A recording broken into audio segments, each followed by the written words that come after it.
Welcome into another exciting edition of Locked On 76ers. He's Keith Pompey, your Sixers beat writer. I'm Marc Farzetta. I've been talking sports for almost 20 years now in Philadelphia. Keith, I couldn't help but think the world is correcting itself when it comes to Joel Embiid playing in the preseason finale. Paul George being a full participant in practice. We'll tell you why this is a warm hug that even the most optimistic 76ers fan didn't expect going into the season. All that and more in this edition of Locked On 76ers.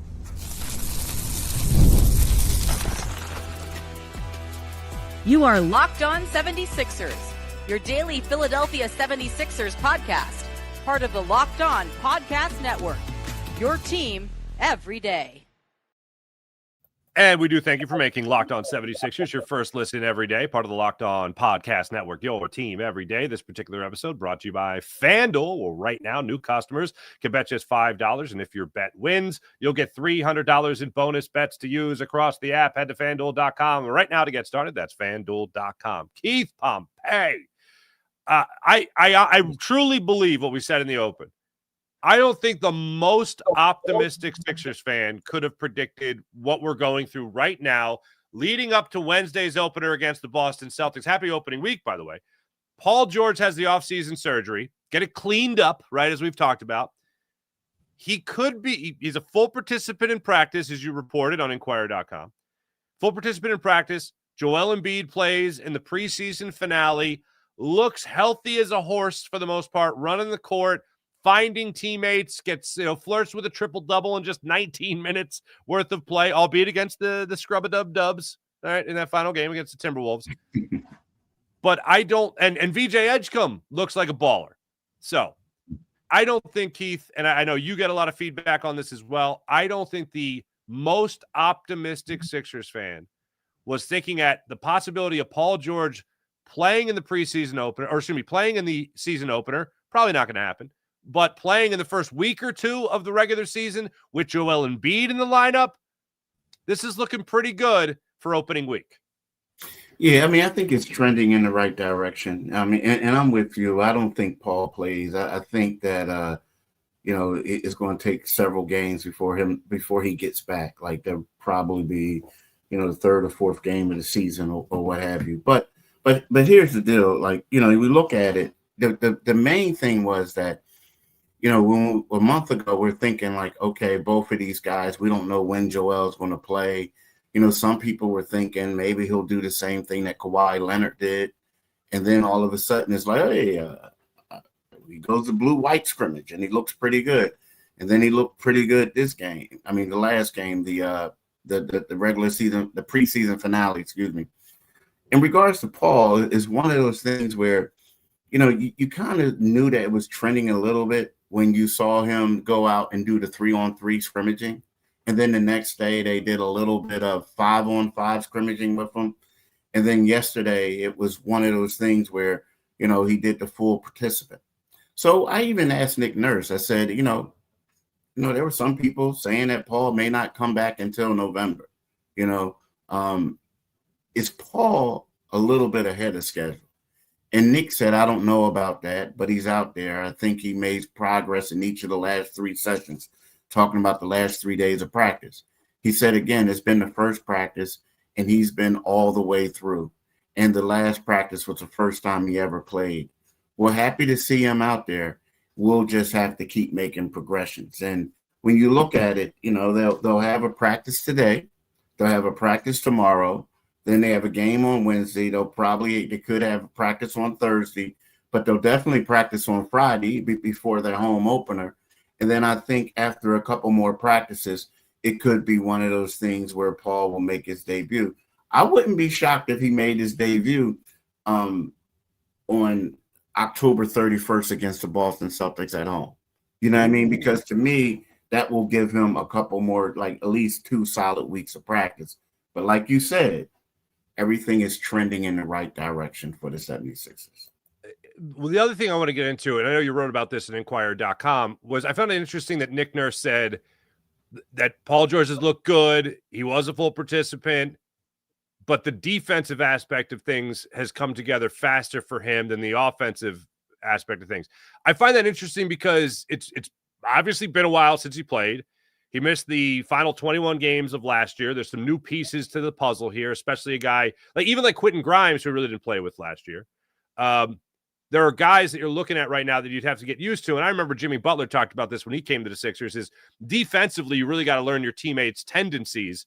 So I'm a little bit surprised that PG has a more expedited process on the defensive end of the court as opposed to the offensive end of the court. What do you think Nick Nurse meant when he was talking about the defensive side of things has come along faster? Well, I mean, when you look at it, let's say, the Sixers right now are implementing offense, right? And a lot of it, you got a bunch of players that you have to learn how to play with. I think it could be something where, maybe Paul George isn't making shots right now, but on the defensive end, when we think of Paul George, right? I mean, you look at him and you say to yourself, we're talking about a guy who's a 4-time all defensive player, right? So, he was the 2019 steals champ. So he's one of the league's best defenders. So I think when he's out there and he's looking at stuff, he's able to see what the Sixers are trying to do. He's able to react. He's good at closeouts. He's doing a lot of different things. I think on that side is a little bit easier to him because it's just reacting. But on the offensive end, you got to build chemistry with your teammates, know where exactly to be at.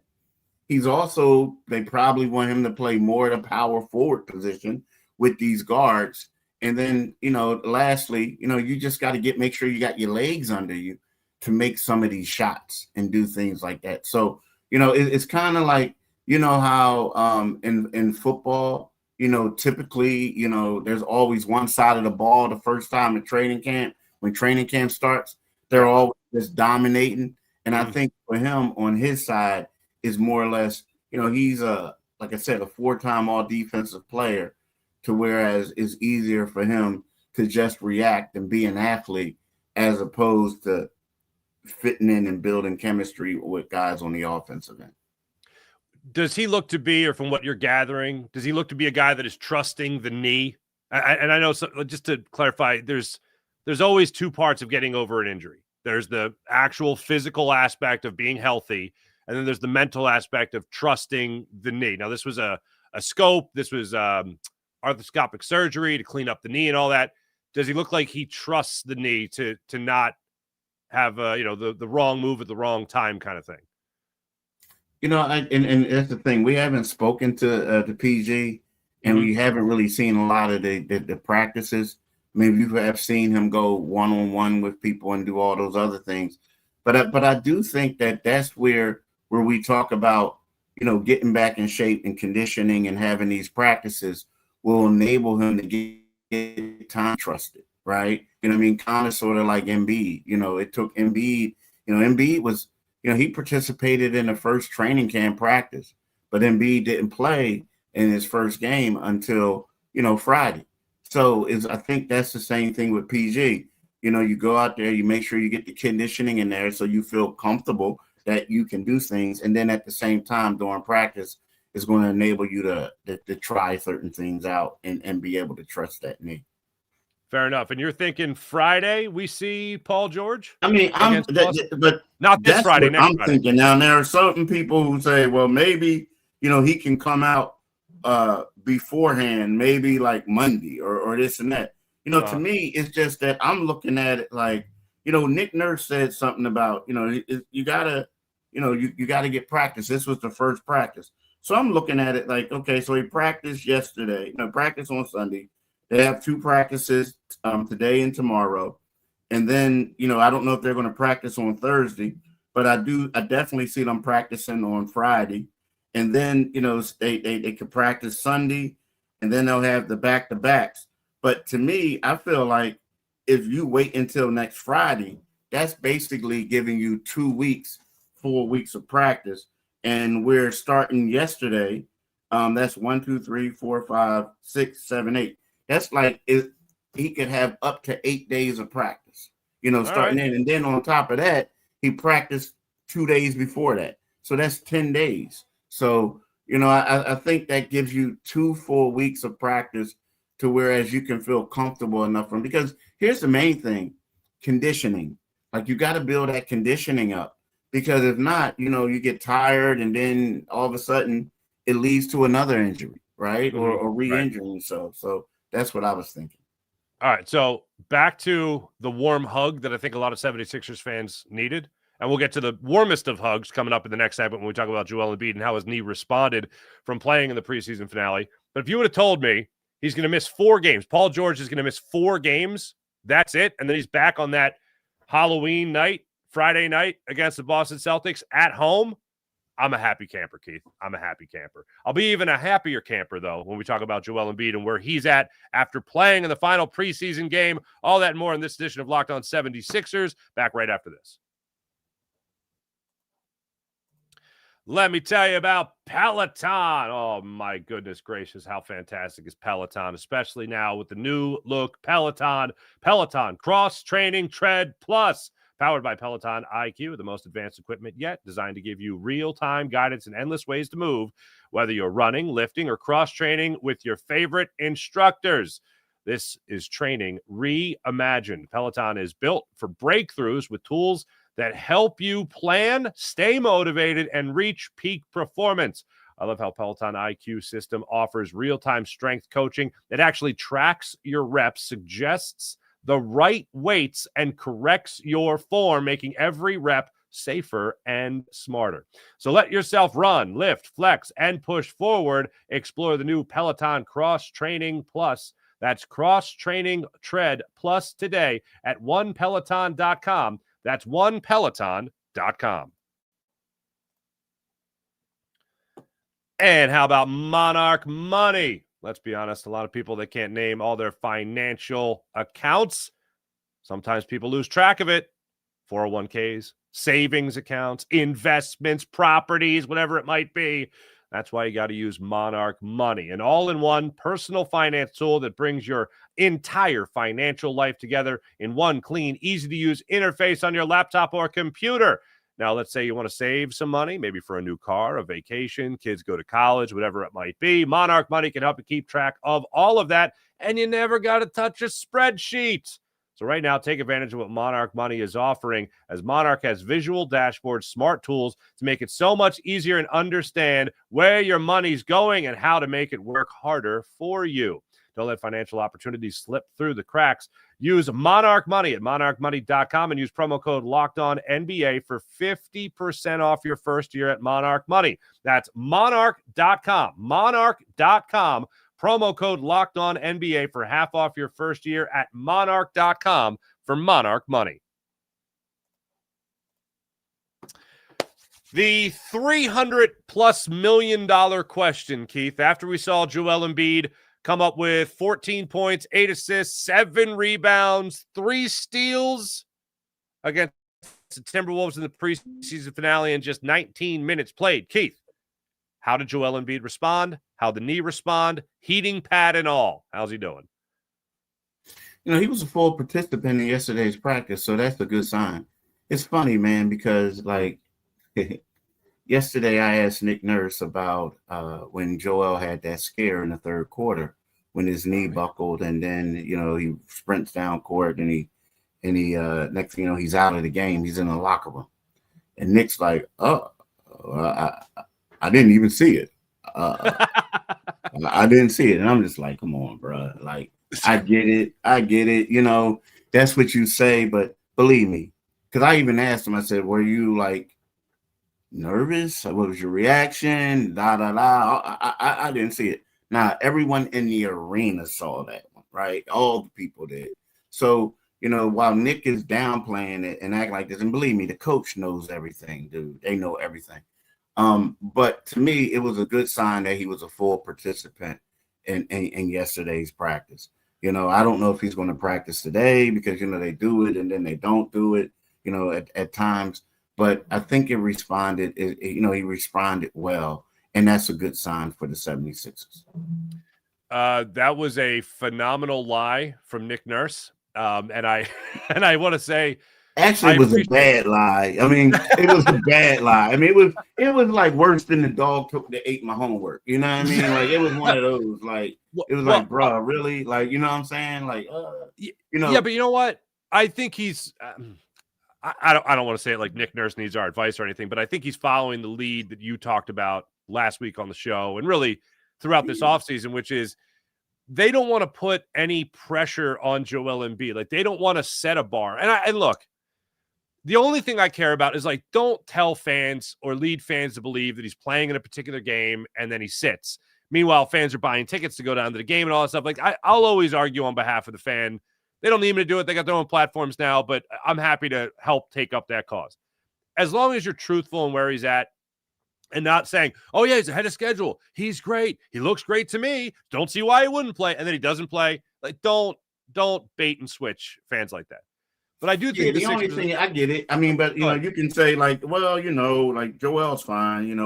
We understand. But when you say, like, oh, I didn't notice I didn't see it. I mean, that's when it's kind of like, come on, bro. Like, it's your job to notice it. Like, you know what I mean? Right. And I get it. You know what I mean? It's like, or say, like, you know what? We're not really concerned about Joel getting injured right now or something like that. You get that. But when you say you didn't see it and you're, like, looking around like this and that, that's when it becomes like, okay. Like, you know what I mean? It's just a bad lie. That's all. And I get it. He didn't want to answer it, but that's when it becomes a bad lie.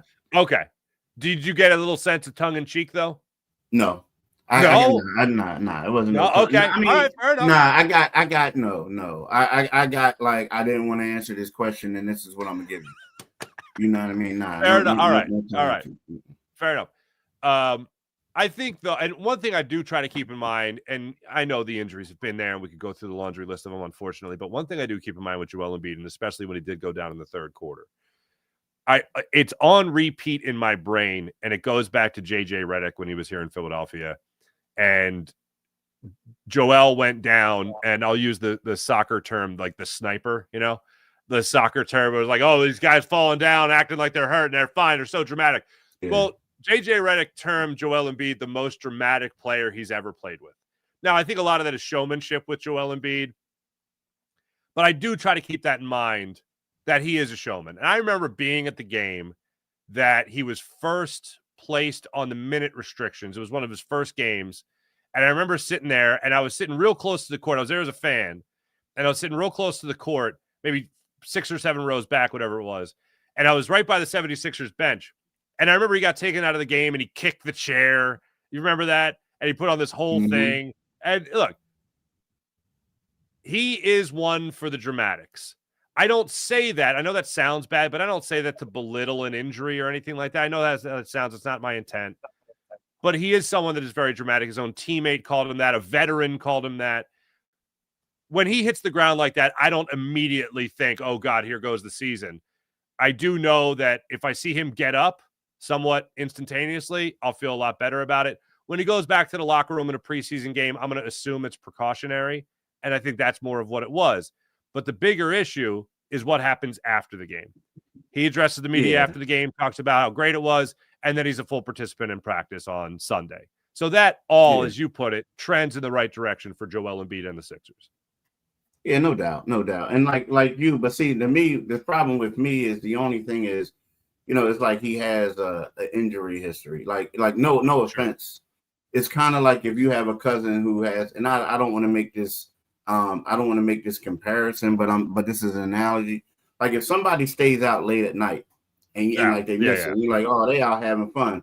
But if you got a cousin who basically like has substance abuse problems and you don't hear from him, track record, it's kind of like, yo, what is he up to? Now, when Joel Embiid has like 3 surgeries in 9 years, 2 and 14 months over his knee, when you see him fall down, like what I do is I'm always like, I hope he's okay. And then you get happy when he leaves. But the only thing was, it was like the knee kind of like wobbled a little bit. And you're like, now it was great that he ran it off.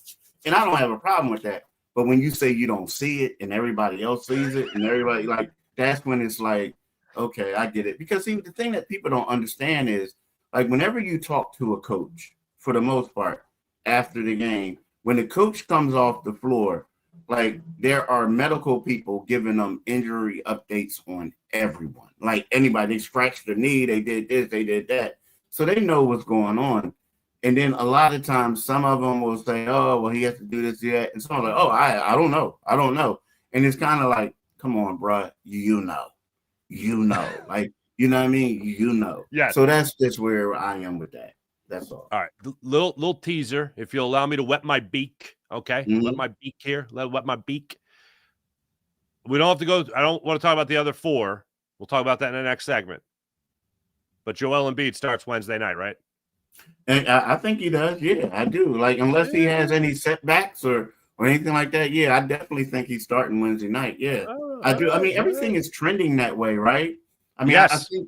I think honestly, at this point, the way that he played in that blue-white scrimmage, the way that he played in the regular season preseason finale, I think it would be a major letdown to the fan base and to everyone if he doesn't play at this point. Hell yeah.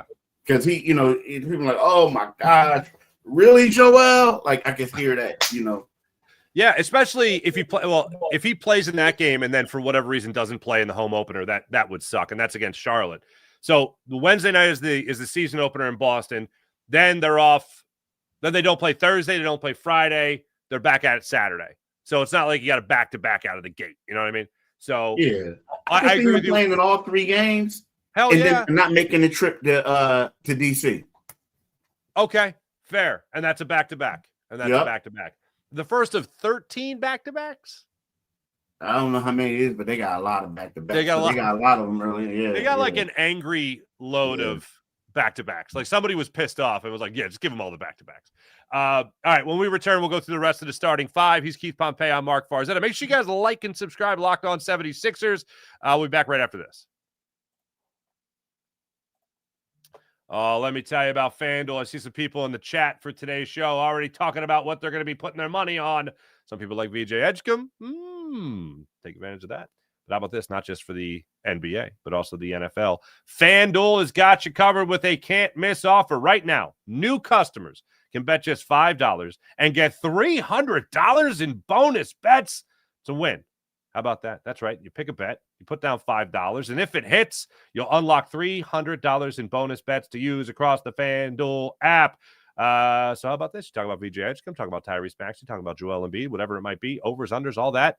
They got you covered right there, especially with in-game, same-game parlays, live lines as the action unfolds in front of you on FanDuel. So take advantage of what they're offering. Whether you're a casual fan or like to dive deep into the statistics, FanDuel makes the game day experience that much more exciting on FanDuel. So head over to FanDuel.com, download the FanDuel app today, and get started. What are you waiting for? FanDuel.com and the FanDuel app. And how about the Game Time app? Want to go to the game? Want to go to the concert? Want to go to the comedy show? Game Time has you covered, especially with this basketball season. Nothing beats being in the arena for those opening games. But let's be real, getting tickets can be a total headache. Not with the Game Time app. Game Time is the app you need to get tickets that you always know are 100% authentic.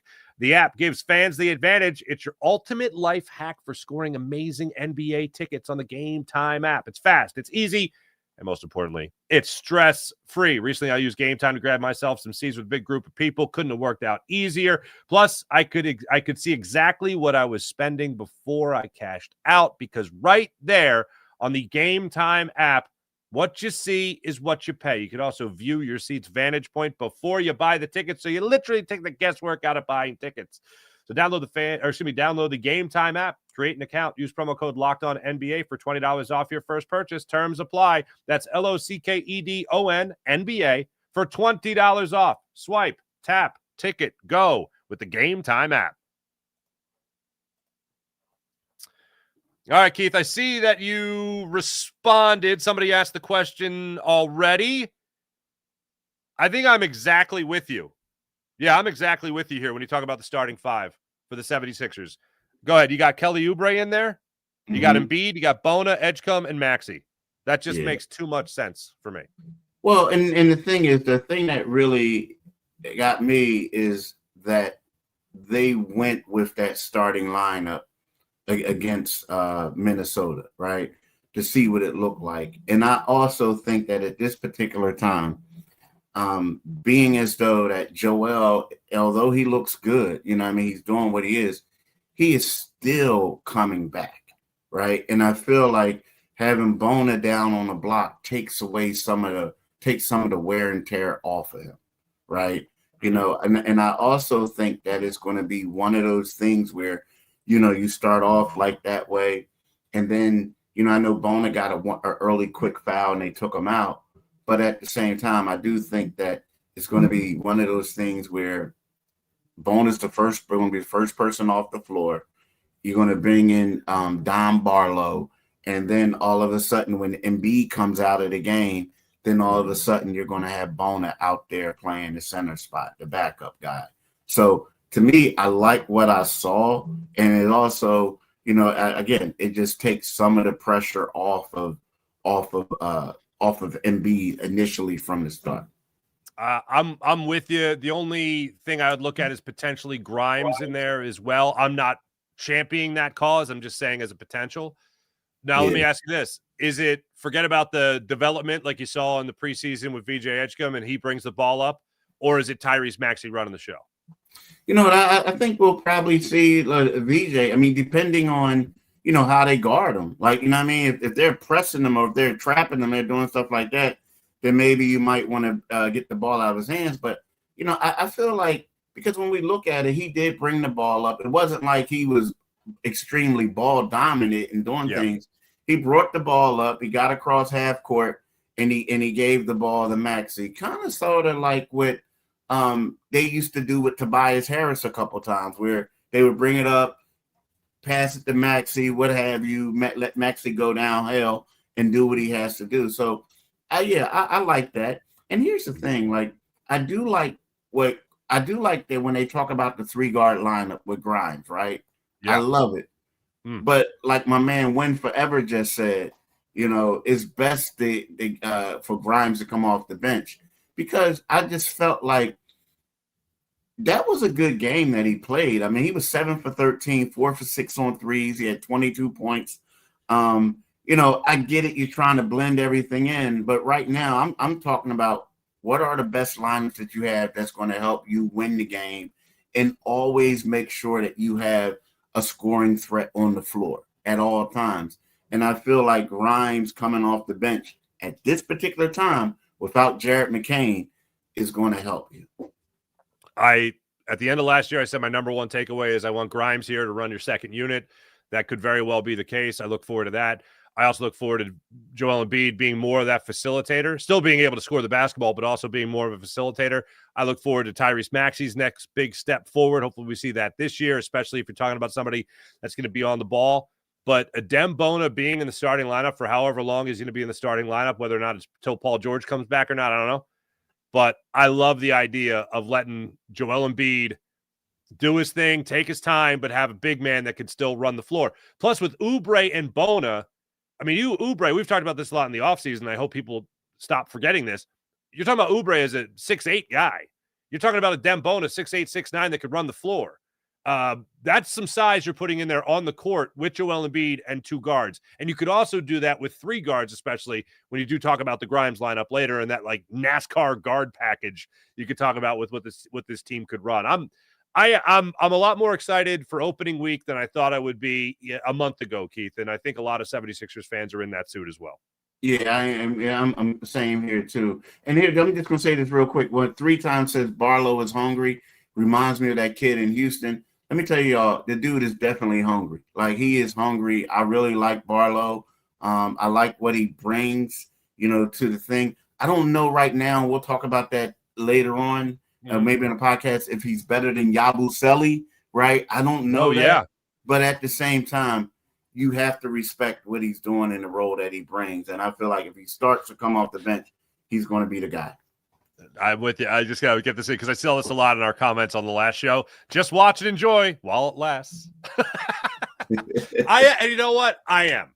I know I'm going to do that. I know a lot of Sixers fans are going to do that. That's exactly how I'm approaching this season for the time being, while it lasts. Hey, that's the show. Thanks for watching. Thanks for listening. Make sure you guys like and subscribe to Locked On 76ers. Download the podcast as well. Listen on the go. Thank you for making Locked On 76ers your first listen every day. For your second listen, go to Locked On Fantasy Basketball, where Josh Lloyd has you covered with the #1 fantasy basketball podcast, giving you daily tips and helping you not only win your league, but also being the smarter NBA fan.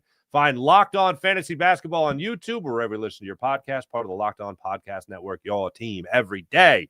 He's Keith Pompey. I'm Marc Farzetta. I'll be back with you guys, and Keith will be back with you guys tomorrow for another edition of Locked On 76ers. Until then, have a great day. See ya.